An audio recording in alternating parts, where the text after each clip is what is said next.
Olá, pessoal, tudo bem? Meu nome é Gabriela Parpinelli, eu sou psicóloga, especialista em análise do comportamento e especialista em neurociências aplicadas à aprendizagem. E hoje eu vou falar com vocês sobre um assunto que eu gosto muito, que é o transtorno do espectro do autismo. Eu trabalho há 10 anos com esse público e eu gostaria hoje de passar um pouquinho algumas informações sobre a sintomatologia para que vocês conheçam o autismo. Vamos lá? Bom, o transtorno do espectro do autismo, com a mudança dos critérios diagnósticos, hoje a gente vê que ele está caracterizado em basicamente dois grandes grupos. Então, ele apresenta um déficit muito persistente na área de comunicação e interação social, e no outro grupo, que seria de comportamentos restritivos e repetitivos. Nessa mudança diagnóstica do DSM-5, teve também a inclusão de desordens sensoriais. Então, isso foi algo que foi modificado e ampliou também um pouco a questão do diagnóstico. O comprometimento em relação ao espectro, quando a gente fala espectro, a gente fala em variações desse comprometimento. Então, tem autistas com comprometimento mais grave, moderado e leve.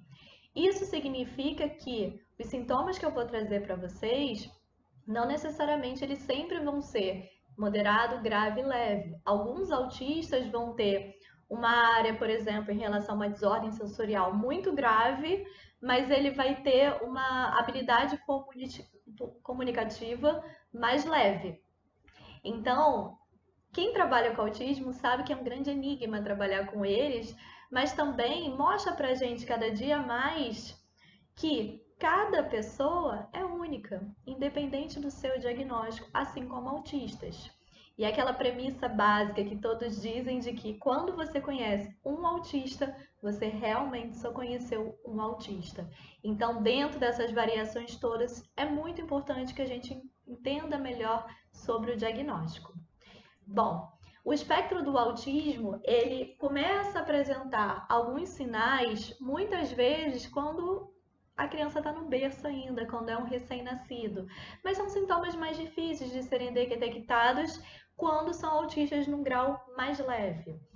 Essas manifestações costumam ficar mais claras em torno de 36 meses de vida, um ano e meio de idade. A prevalência acaba sendo 4,5 vezes maior nos meninos do que nas meninas.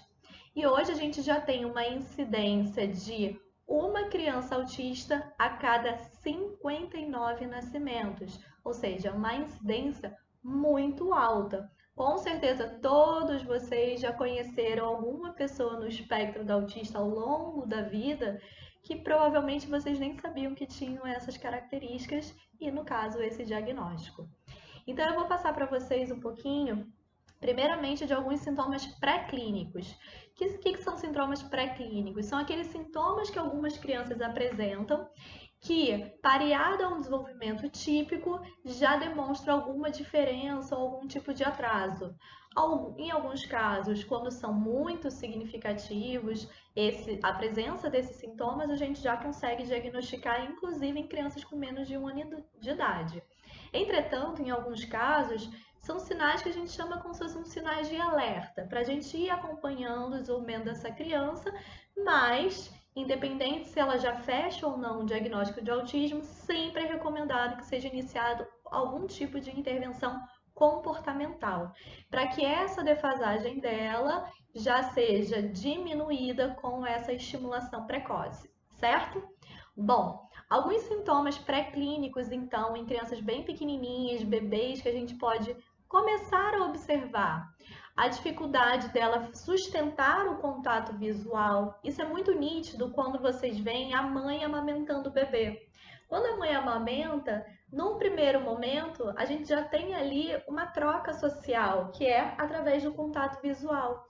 A criança, naquele momento, ela busca o brilho dos olhos da mãe e consegue estabelecer aquele contato. A criança autista tem essa dificuldade. Muitas vezes o olho dela fica vagando, olhando para outros lados e não faz essa sustentação. Há também uma dificuldade da gente observar movimentos antecipatórios, quando, por exemplo, a mãe se aproxima do berço da criança. Normalmente a criança busca essa mãe, né, com o olhar, como a gente comentou, e projeta os seus braços, como se estivesse falando: me pegue daqui, oi mãe, que é outro tipo de movimento típico de uma troca social. Outra questão social que é muito simples, mas que a gente pode notar também, é o sorriso social. Então, quando você faz uma brincadeira com a criança, você faz um som lúdico, normalmente ela ri, e ela vendo você rir, ela imita esse gesto. E muitas vezes a ausência desse sorriso social e às vezes até a presença de uma criança mais apática, que não modula muito as expressões, parece que ela sempre está com a mesma expressão facial. E aí fica difícil distinguir, às vezes, até as emoções dela. Outra questão que a gente vê é que essa criança pode demonstrar uma certa aversão ao toque. Que isso tem muito a ver com essa questão que eu pontuei antes da desordem sensorial. Então, talvez esse tipo de contato seja aversivo e ela tente de alguma forma se afastar ou retirar o outro do ambiente, chorar, certo? Então, assim, esses seriam alguns sintomas pré-clínicos, tá? Para a gente ficar sob alerta. Se vocês perceberem esses sintomas, procurem o seu pediatra, conversem com ele, busquem orientação, tá? O que a gente pode então ver nos maiorzinhos, né? Então, com 1 ano e meio, normalmente já começa a ficar mais evidente até o decorrer da vida, criança, adolescente, enfim. Bom, você percebe que são crianças que têm muita dificuldade de lidar com mudanças de rotina. Então, elas sempre querem que tudo seja feito da mesma maneira. E às vezes não é só a mudança das atividades da rotina, às vezes é uma mudança do ambiente. Às vezes você tira um móvel do lugar e ela se desorganiza. Ou essa criança apresenta uma dificuldade muito grande de se adaptar às atividades escolares, porque a forma de aprendizagem dela é diferenciada. O autismo é um transtorno do neurodesenvolvimento. É como se a formatação neurológica dela fosse diferente das crianças que a gente chama de crianças neurotípicas, com desenvolvimento típico. Então, se o cérebro dela funciona de uma forma distinta, é evidente que a forma de aprendizagem também vai ser diferenciada. Por isso, a necessidade de adaptações escolares em qualquer tipo de nível de escolaridade, seja na escola, nível superior, claro que de acordo com o nível de comprometimento de cada um, certo?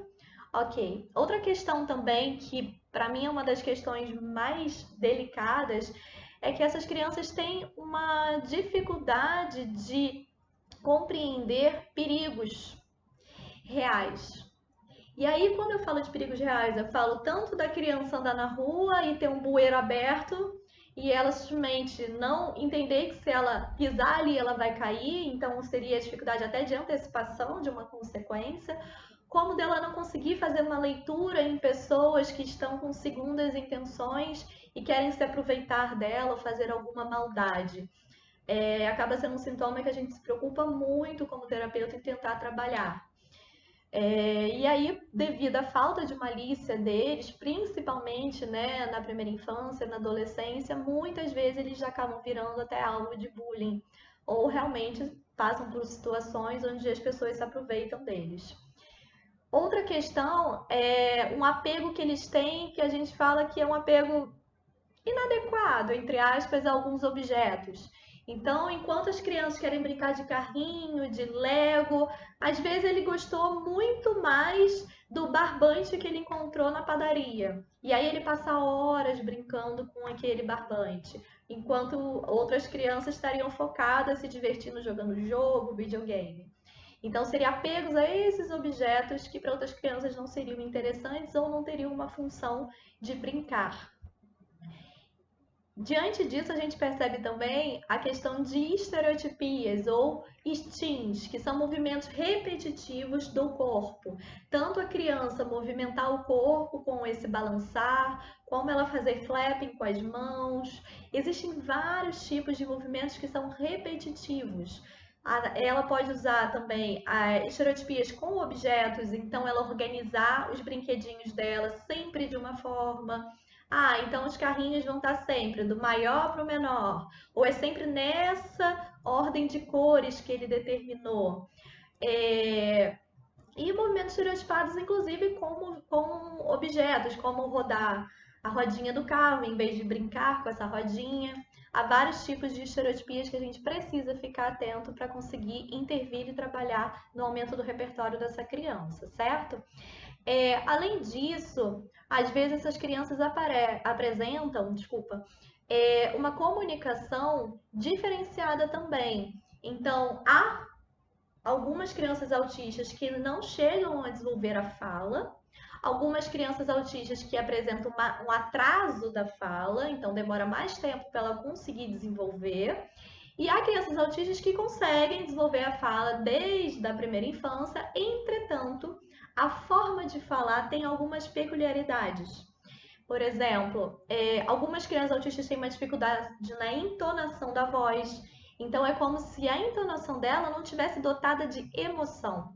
Então, independente se ela está feliz ou se ela está triste, ela fala na mesma entonação. Ou ela tem uma fala muito robótica, e aí gera uma certa estranheza nas pessoas. Assim como algumas crianças com repertório de comunicação muito restrito, às vezes elas repetem a fala do outro, o que a gente chama de ecolalia, que seria um outro sintoma. Então você pergunta qual o seu nome e ela ecoa. Qual o seu nome?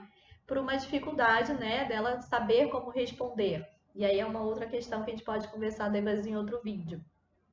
Outras crianças, elas vão ter uma ecolalia tardia, né? Então, não seria igual a essa de você falar e imediatamente ela repetir. Seria, por exemplo, de um dia depois, um mês depois, ela ficar repetindo frases que ela ouviu de alguém ou de um filme, um desenho animado, muitas vezes uma fala que aparentemente é fora do contexto, certo?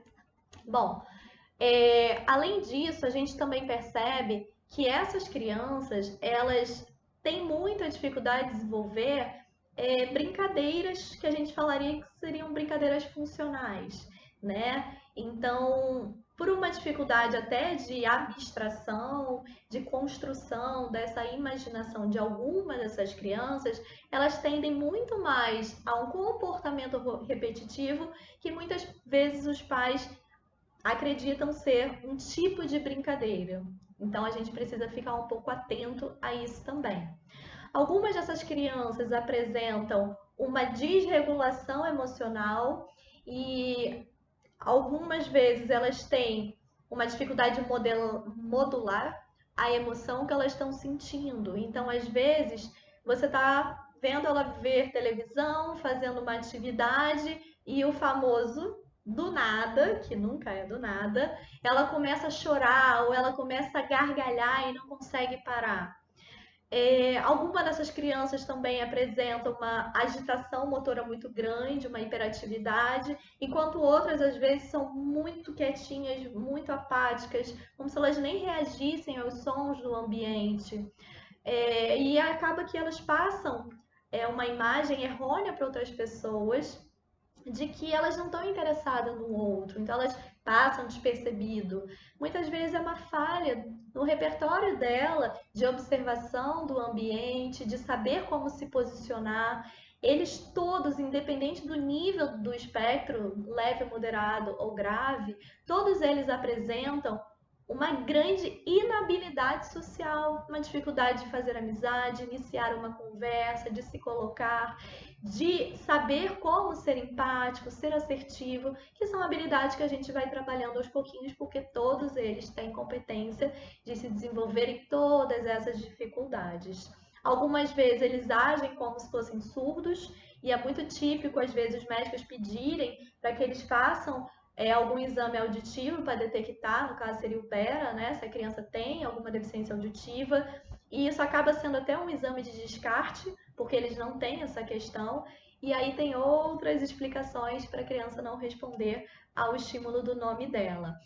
Bom, gente, a minha ideia hoje foi trazer basicamente uma visão geral, né, do diagnóstico. É um diagnóstico clínico, não existe nenhum exame laboratorial para corroborar o diagnóstico, apenas exames de descarte, como esse que eu falei do Bera. Isso necessita, então, de uma equipe multidisciplinar, fono, TO, o psiquiatra, a psicóloga, para que todos possam fazer uma observação clínica, juntar os dados e assim conseguir constatar se essa criança fecharia o diagnóstico ou não. O diagnóstico, quando fechado precocemente, é extremamente importante, porque quanto antes essa criança receber a intervenção adequada, o impacto que isso vai ter nas todas as áreas da vida dela serão menores. Então a gente tem como ajudar elas e todas elas, independente do nível, tem como se desenvolver. Eu vou tentar ver se eu faço novos vídeos e nesses vídeos eu vou tentar desmistificar um pouco alguns sintomas do autismo que nem sempre vão ser apresentados exatamente dessa forma como eu falei para vocês hoje, porque realmente eles têm muitas variações nas apresentações desses sintomas. Por exemplo, quando uma mãe diz: "Mas meu filho não é autista, ele faz contato visual." Mas nem sempre esse contato que ele faz também é adequado. Mas isso a gente vai ver nos próximos vídeos. Eu espero que eu tenha ajudado um pouquinho vocês. Se vocês puderem, curtam esse vídeo, compartilhem com o máximo de familiares, de amigos que vocês puderem, porque a gente precisa espalhar informação para ajudar esses autistas e suas famílias, ok? Um beijo, gente. Tchau, tchau.